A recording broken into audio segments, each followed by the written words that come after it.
What's up, everybody? It's your boy, the Stone Otaku, and we're finally back with some more Bloodborne. You know, I had to take a puff with my boy. Yeah, you gotta come up with a name for you, creepy guy. Let's call him Charles. Had to have a little smoke session with my boy Charles over here. And while I was smoking with Charles, I had remembered. I realized I haven't really been looking at the descriptions for the items I'm picking up, because like I said before, like in the earlier parts in the last session, that Bloodborne doesn't tell you the story at all. It you go through the game, people talk to you, but the way they talk to you, they expect you to know what they know. And the only time you actually learn anything is from items in their descriptions. So before we actually continue forward, I'm gonna read some of these things just so we can get a little bit of the a couple of the Yharnam facts. So antidotes. Antidotes are small medicinal tablets that counteract poison, used to treat ashen blood, the baffling sickness that ravaged old Yharnam long ago. These tablets only provide short-term relief, though the ashen blood ailment eventually triggered the spread of the beastly scourge. So pretty much,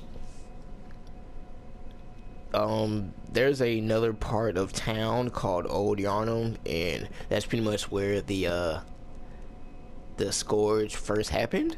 And when you actually get to Old Yharnam, you'll notice that it's a lot of the architecture has fire damage, because they pretty much set that bitch ablaze and said fuck it, and made pretty much made New Yharnam and moved in there, because pretty much, I'm trying to understand, they say ashen blood, but I'm trying to think what they mean by ashen blood. But pretty much just like what's going on now in New Yharnam, monsters and shit walking around, people losing their minds. The same thing happened in Old Yharnam, but they pretty much kept that shit on the hush and pretty much blamed it on I think they tried to blame it on ashen blood, when it's actually just regular blood that they got from the church, and they pretty much tried to use antidote to counteract it, and obviously that shit did not work. Molotov cocktail explodes in raging flames when thrown against an object. One of the oldest hunter tools available in the shop, because the first weakness they learned from beasts is fire, if I remember correctly. Since the tragedy that struck Old Yharnam, fire has become a staple in the beast hunts and is thought to cleanse impurity. Certain types of beasts have an abnormal fear of flame, so fire is important. No, why do I keep doing that? Because some beasts are actually scared of it. Like if you, some of the lesser beasts, if you just have a torch out, will back off because they're scared of the fire. Oil urn. When this urn hits its mark, the tire is drenched in oil and made extremely flammable. Fire is commonplace on the hunt, and oil urns accentuate its effect. Sometimes when hunters burn beasts, they appear intoxicated by the euphoria of purification. Pungent blood cocktail. A mature blood cocktail that releases a pungent odor when thrown that attracts bloodthirsty beasts. A precious tool in sadly short supply in Yharnam, they produce more blood than alcohol, as the former is the more intoxicating. So yeah, it's almost like blood is almost liquor to these people. It's really weird, like when you think about it, because you're like, why is that? But hey, it's Bloodborne, let it be. Don't ask too many questions. But pretty much, yeah, there are some beasts who are particularly hungry, and you'll notice it when you see it. And pretty much this is pretty much used not for all beasts, but for a particular type of beasts. And I think that's really cool how in Bloodborne you have some tools that aren't really specifically need to be used on just any type of enemy you encounter, but specific enemies you encounter. So I think that's pretty neat. Throwing knife is obviously a knife that can be thrown. One of the old, but it happened to be one of old Hunter Heinrich's favorite weapons. Who's Heinrich? Oh, questions, mystery. But but it does not cause a great deal of damage to beasts. But with deft use, can attract attackers and keep them at bay. So pretty much they're useful at attracting, like getting certain enemies out of groups, which is really useful, just like pebbles. But you know, instead pebbles actually don't do damage. And also, if you look closely at this pebble, you'll notice this pebble looks like an eye. This pebble looks like an eye. Eyes are very, very, very important in Bloodborne. Even more important than blood itself. Small pebbles found throughout Yharnam can be thrown at foes. Quite thrilling. Bold Hunter's Mark, dangling upside down rune etched in the mind of a hunter. The image upon this parchment allows one to envision the rune with clarity. It also allows a hunter to awaken again without losing blood. Okay, it's pretty much a respawn. Like, if you feel like you're in a bad spot and you have a lot of blood echoes and you don't want to lose them, and you know that a lantern is far away and you have to go through a lot of enemies to get there, you can just use this to pretty much fast travel to the nearest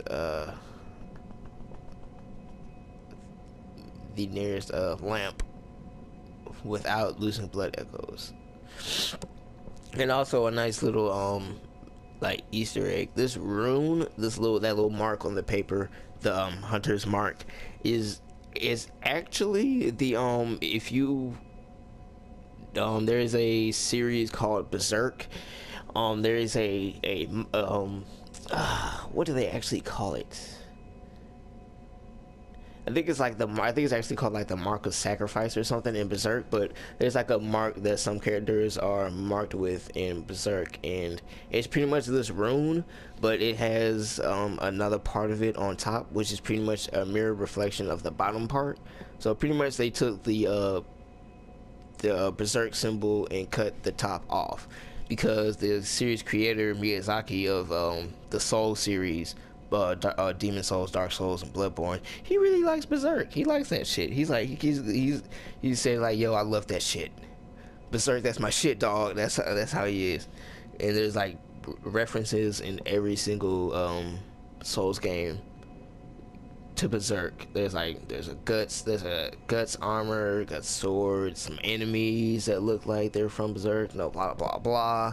No shit like that. So you know. Yeah, Berserk is pretty good. I recommend you not watch the new Berserk series that's coming out, the CGI 3D Berserk show, because that shit sucks. You're better off reading the manga and watching the original series that only covers the Golden Age arc, and watching them, or you can watch the Berserk CGI movies, because those are actually good, because they're not fully CGI, they're like half CG, half animation. So, and they also cover the Golden Age arc. That's what I had watched. I didn't watch the original 90s Berserk anime. I just watched the movies, because the movies I thought looked really good. So I watched that, and I'm reading the manga now from the very beginning, and so far it's art wise is probably one of the best manga I've read so far. And story wise, honestly, it's one of the best manga overall I've read so far, because the artwork and, you know, overall storytelling and characters is pretty good. So yeah, check it out if you want. You can pretty sure you can find it on what's it called, what's that website, Bookwalker. You'll probably find it on there. Moving on. Tiny music box. This is the box I told y'all about, the one that was useful against Father Gascoigne. It's a small music box received from a young girl In Yarnum plays a song shared by her mother and father. Inside the lid is a small scrap of paper, perhaps an old message. Two names can be made out, however, faintly. Viola and Gascoigne. Aw, dude, that sucks. Oh, that sucks so much. So pretty much Viola was the Gascoigne's wife that he killed. Dude, that hurts my feelings. Cold blood, dude. Droplet of cold blood containing blood echoes. Used to gain blood echoes. Hunters sustained by the dream gain strength from blood echoes. They imbibe the blood within with thoughts of reverence, indeed gratitude for their victims. Huh. Now see, now they're saying cold blood do only, I think is only like feasible to hunters sustained by the dream. So not all hunters can I guess interact with cold blood do. I guess since I'm from the hunter's dream, I can. That's what I'm saying. I can, but maybe what's her name? Maybe Eileen can't see these, or that other guy can't see it. Oh, that's strange.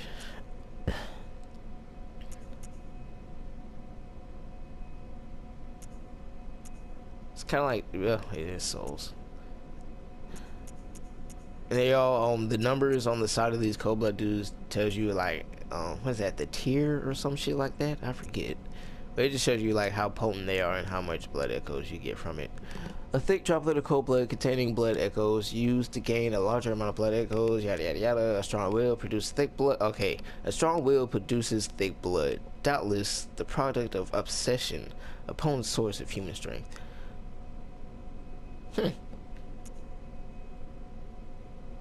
Madman's knowledge. As y'all can see, it's a skull that's like cracked open, and that's important because if I remember correctly, the church, they what they did for like their research and their experiments and stuff, they would like crack open people's skulls and look inside their heads and see if they had quote unquote eyes on the inside. And and I think that little light coming out of the skull is actually supposed to look like a like slug or something, and there's a reason why. You'll see that later on. Skull of a madman. Madman's knowledge, touched by the wisdom of the great ones. Yeah, see, that slug thing is supposed to be like a great one or some shit, and you'll figure out what those things are later on. Used to gain insight, which is also an important thing to have. Insight makes you crazier, but the crazier you are, the more aware you become of the world you're in. So in Bloodborne, it's pretty much you need to be crazy to understand the shit that's going on, because only a madman could ascertain what he's seeing, what he's having to deal with, because shit gets crazy in Bloodborne. And I'm not gonna lie, if I was in this shit, I would lose my fucking mind. Making contact with the eldritch wisdom is a blessing, for even if it drives one mad, it allows one to strive to serve a grander purpose for prosperity. See? But it's crazy shit. That's psychotic. Talking about greater purpose, my ass. Fuck your greater purpose. And the great ones that can suck my dick. Beckoning bell. Great old bell discovered in the underground labyrinth. Its ring resonates across worlds, and the first hunter used it as a special signal to call hunters from other worlds to cross the gap and cooperate. A human must use insight to ring this uncanny bell, but the benefits of cross-world cooperation are many. So pretty much they're saying this bell, like, is like, it can cause dimensional travel. Pretty much, think of it like that. It takes you to different dimensions. So think of it like that, like alternate dimensions of yours to different worlds of Yarnum. Think of it like that. Silencing blank. Hunters are linked by the resonance of bells with special encoded timbers. This inaudible burst disrupts such resonance. So pretty much, you can't, once you use the beckoning bell, you can't really turn it off unless you use the silencing blank. Fire to end cooperation and prevent further cooperation. Firing this does not disrupt the resonance of a sinister bell. And here's a regular hunter's mark, and the only difference is that it doesn't keep your blood echoes, but it does revive you.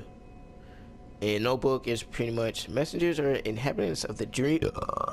Excuse me, who revere the brave hunters. Messengers are pretty much those little white things that you see hanging around lamps. They're pretty much your #1 fans. Leave notes with messengers. Read the notes left by messengers in other worlds, and rate notes to reach out other hunters. So pretty much you leave notes, read notes, and all that other shit. This is only an online item only. It's pretty much how you leave messages and stuff around the floor and whatnot. Bloodstone shard, a solid shard that forms in cold blood. After death, a substance in the blood hardens, and that which does not crystallize is called a bloodstone. At the workshop, these bloodstones are embedded in weapons to fortify them. And, you know, we got some keys. They got the Odin tomb key to the gate that blocks the tomb of... I don't even know if I'm saying that right, but I'm just pronouncing it Odin. That's the gate that we opened after we killed Gascoigne. Beyond the tomb, Odin Chapel can be found in the center of the Cathedral Ward, which is where we are right now. Only today the church is abandoned, and some say that the residents of Odin have all gone mad, which is completely true. Blood Gem Tool Workshop, a misplaced workshop tool from the hunter's dream. The hunters who retrieve this can fortify weapons by kneading blood gems into them. Blood gems add properties to weapons when used to fortify them, as blood defines an organism in this world. The Sword Hunter Badge, one of the badges crafted by the Healing Church. The silver sword is a symbol of a church hunter. Ludwig was the first of many Healing Church hunters to come, many of whom were clerics. As it was, clerics transformed into the most hideous of beasts. And then you got the old hunter bell. One of the resonating bells that cross the gaps of worlds. This bell is cracked and stained with the blood of beasts. A human must expend insight to ring this uncanny bell. The old hunters who have long passed from the dream but cannot forget the feeling of the hunt rely upon messengers to relay their thoughts. Ring the bell at their side and they are... Oh, okay, so this is pretty much to bring back, this bell is for, like, actual people, and this bell is for, like, NPCs and stuff. Yeah, you got weapons...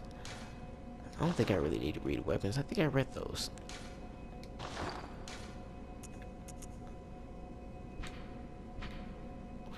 One of the trick weapons of the workshop, commonly used by those who dedicate themselves to the hunts. This saw, effective at drawing the blood of beasts, transforms into a medium-range spear. The saw, with his set of blood-letting teeth, has become a symbol of the hunt, and only grows in effectiveness the more grotesquely transform the beast, I guess. Threaded cane, one of the trick weapons of the workshop, commonly used by hunters on their duties. It's officially deadly as a rigid bladed cane. It also serves as a whip when its blade is split into many. Concealing the weapon inside the cane and flogging the beast with the whip is partially an act of ceremony, an attempt to demonstrate to oneself that the bloodlust of the hunt would never encroach upon the soul. Hunter blunderbuss. A blunderbuss created at the workshop for the hunters' line of work. Hunter firearms is specifically created to employ quicksilver bullets fused with the wielder's own blood, boosting damage against beasts. The impact of this highly effective weapon counters beasts' swift movements, and its widespread is nigh on guaranteed to hit its mark. So pretty much, as you can see, a common thing with the weapons is pretty much blood is powerful. Blood is power. Blood can be used to heal and kill at the same time. It's kind of weird. You got the good old torch. A common torch formed by wrapping a pine resin drenched cloth around the end of a long stick. Hunters choose torches not only because the hunt leads them to the darkest of nooks and crannies, but also because certain creatures they encounter are possessed of a deathly fear of flame. Still got some ropes to read. The hunter hat, one of the standard articles of hunter attire fashioned at the workshop. A fine piece of hunter attire that provides stable defense to anyone facing Yarnum's beastly threat. Recognizable by its withered feathers, this cap is fashioned after one of the old hunters. It's a cool ass hat. Hunter garb, one of the standard articles of hunter attire fashioned at the workshop, accompanied with a short cape to wipe away blood, because you know you get drenched in blood in this game, so you gotta shake that shit off. A fine piece of hunter attire that provides stable defense to anyone facing Yarnum's beastly threats, allows one to stalk beasts unannounced by cover of night.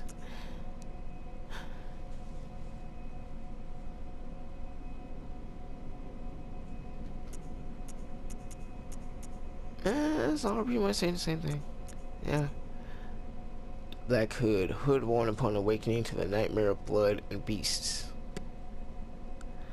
Perhaps is where it had to stay out of sight and travel by cover of darkness. Without memory, who will ever know? Clothing worn upon awakening to the hunter. Yeah, not typical clothing for Yarnum. Perhaps it is of foreign origin. It is said, after all, the traveler came to Yarnum from afar. I bet you we wish we never came here, goddammit. A faint memory, slowly bandage worn upon awakening. Yeah. A faint memory recalls blood administration involving the transfusion of unknown blood, not long after the nightmare began. So pretty much the moment we got, they gave us that blood transfusion, we woke up in the nightmare. We pretty much got infected with their bullshit. Foreign trousers, not typical clothing for Yarnum, but blah blah blah blah. We don't have any gems. We don't have anything. All right. Let's go. Let's continue on now. I know what we can do. We can technically we can do some things out of order, cause we can go. I don't think we can go to the chapel just yet. No, because it's sealed, so we have to get around, if I remember correctly. Alright, Eileen's not here yet. Oh shit. You were a quiet dude. You were just sitting there staring at me. That dude was staring at me real good. He's like, I'm gonna get his ass. I'm gonna get him. He wasn't breathing so damn hard. Alright. And Yarnum has a bad crow problem. They have like the world's biggest crows. These are like small cats. Makes no sense. Shits are huge and I'm missing. Alright, fucking crow, get the hell out of here. Call that shit somewhere else. Alright, some more madman's knowledge. And also crows only drop pebbles. So they're not really worth the kill after a while because they don't really give you anything. Oh damn it, why'd you turn around? Get the shit out of here. Alright. Did you drop anything, sir? No. Alright, you died. Got your ass kicked. Now, I don't think there's anything up here for me. No, just ow, dick. Like, I don't think there's a switch up here, actually. Ah, how do you miss? Come on, really? Shit really went by his shoulder. The motherfucker was laughing at me. Yeah, the switch is on the other side, I think. And, okay, yeah, see the wooden shield. I told y'all this, I think, in the last session, that shield is garbage and is just there to laugh at you. can use it for funsies, but it's completely useless.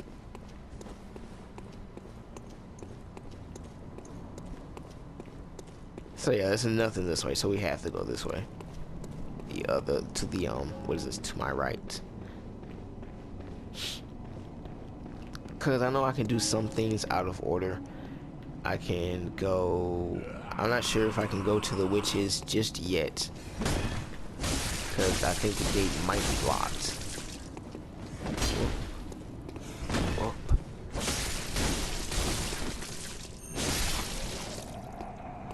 Seems pretty fast. It's way. This weapon is way faster than the cane, and it's not a transformed version. Is there anything behind these graves? Nah. I know we can go to. Oh damn, that's a lot of blood vials. I know we can go to Old Arnhem. I know we can do that, but I'm trying to think. And also, top hat, hunter garb, trousers. Woo,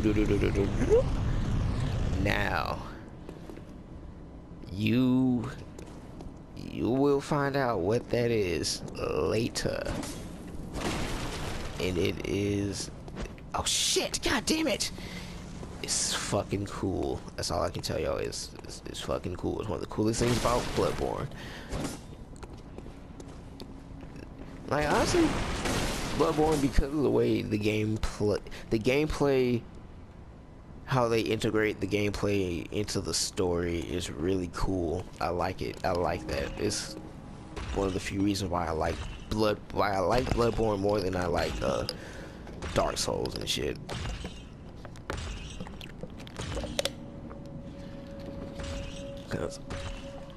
Cause I remember when I first played the game, that shit got me, and I was scared and shit. I was like, "What the fuck is this?" What's up, big dude? Whoa, sheesh! Oh, I'm out of stamina. Come on, big boy. Oh, I'm not doing that much damage. Give me the ass. Oh shit.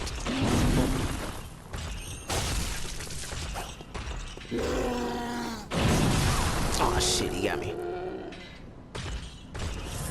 Now see, when they do big swings like that, like the really big swings, those are your chances to stun them, because they're like, I think they damage themselves slightly by doing that. If I remember correctly.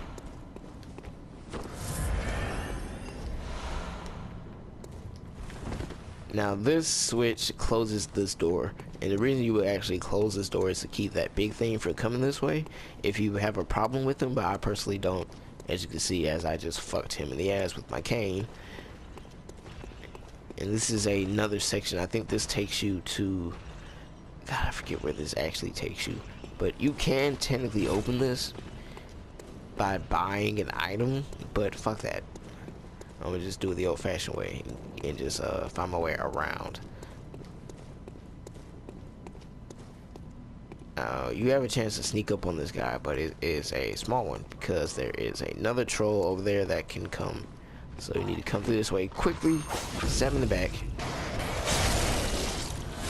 the vengeful attack in, and try and dodge the other troll.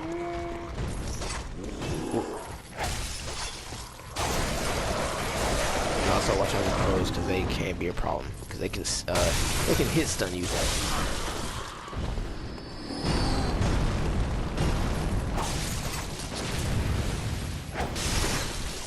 Whoa. These trolls are hilarious. Now I'm trying to. No, I have my thoughts on these guys, because I have a feeling that these guys aren't quote-unquote technical trolls, but I think there's just like people who've been infected, and that's just what they turned into instead of like your typical